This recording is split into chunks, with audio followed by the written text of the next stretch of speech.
Здравствуйте, уважаемый жюри. Меня зовут Сафрон Саймон, учусь в 7 классе Небочанской средней образовательной школы. Моя сегодняшняя тема доклада – используя социальную сеть TikTok как средство для прививания традиционного якутского воспитания. Цель моего доклада – исследовать возможность использования популярных среди детей социальной сети TikTok как средство для прививания традиционного якутского воспитания задачи. Во-первых, узнать, что из себя представляет традиционное якутское воспитание детей. Во-вторых, ознакомиться с социальной сетью TikTok, узнать, по каким принципам работы и какими средствами можно воспользоваться для достижения цели доклада.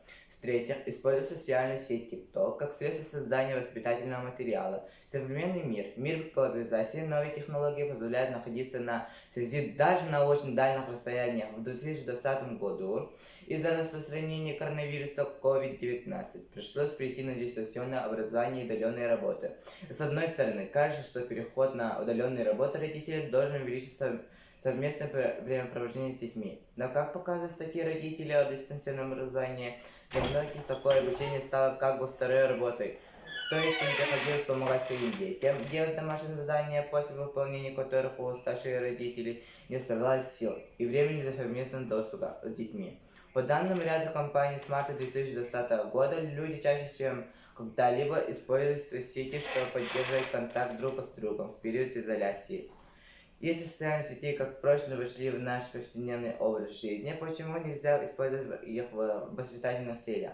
Отказаться от них уже не представляет возможным, но возможным создавать общественно полезный контент. В частности, использовать социальные сети как одно из средств для воспитания. Якутская семья в сельских условиях с малых лет воспитывает своего ребенка к труду. Совместная деятельность наших старших, неопытных и опытных представляет собой естественный процесс объективной реальности, формы и способ народного воспитания совместной деятельности детей и взрослых порождает другие положения. И традиция воспитания в народе среди них особое место занимает культ старших. Родители предков мальчиков воспитывали отцы. Как только ребенок мог сидеть в седле, брали с собой на охоту. Девочки помогали маме по хозяйству. Якуты ощущали себя детищем природы, очень любили и берегали природу. Они считали, что человек, который любит свою родину, свое дело не станет плохим. Средствами воздействия на сознание поведения детей служили загадка, пословицы, поговорки, сказки, легенды Тою. Острота ума отрабатывалась на разгадывание загадок, запоминая пословицы, поговорки. Сильнейшее влияние на умы и сердце детей оказывает лонха. Понимание прекрасной тяг к красивому возникновению якутских национальных праздниках и танцевальных хороводе «Аслухай». TikTok – это приложение для создания видеороликов и обмена комментариями, имеющие огромную аудиторию. Причиной популярного феномена клипового мышления рост популярности видеоконтента. Короткие, развлекательные, забавные ролики, которые привлекают молодых пользователей.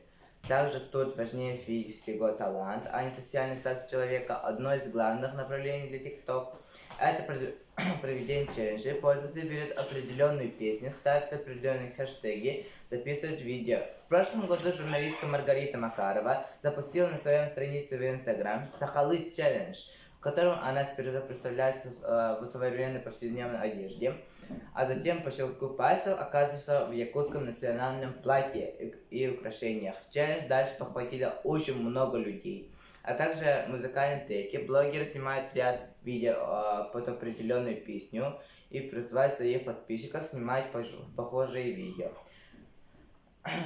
Данными способами любят пользователи популярной группы для продвижения своего нового трека в Якутии. Тоже имеются свои блогеры, которые могут продвижать и в массы якутские песни. На Digital пишут, что активная аудитория TikTok 800 миллионов человек в день. Сейчас 8 миллионов человек из России по возврате от 10 до 45 лет активно смотрят видео. Каждый час количество пользователей растет в России. В TikTok ежемесячно заходит 18 миллионов человек. Каждый день по 7 раз, в среднем на 40 минут.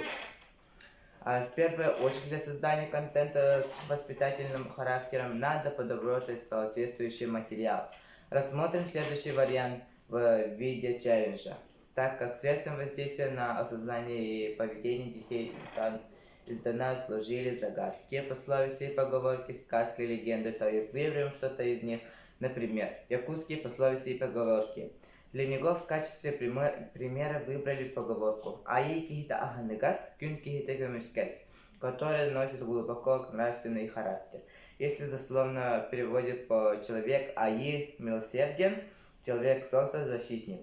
Поговорка представляет человека как духовного, так талантливого, доброго, милосердного, а также поясняет, что человек, родившийся с другими людьми, живыми существами, должен защищать и сохранять их.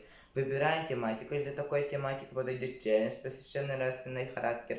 Например, челлендж на добрые дела и поступки. Подборка подходящей музыки. Это может быть душевная песня из современной эстрады. Снимается короткие видео с добрыми делами и поступками. Немаловажно еще и грамотное оформление. В конце нужно ставить хэштеги, чтобы распространить видео. В заключение хочу сказать, что родители и дети сами могут выкладывать интересные, поучительные и воспитательные ролики. Тем самым можно популяризировать родной язык, посвящать в родную культуру. Если детям станет интересно, они сами могут снимать и выкладывать ролики, тем самым заниматься режиссерским монтажем и дизайном. Спасибо за внимание.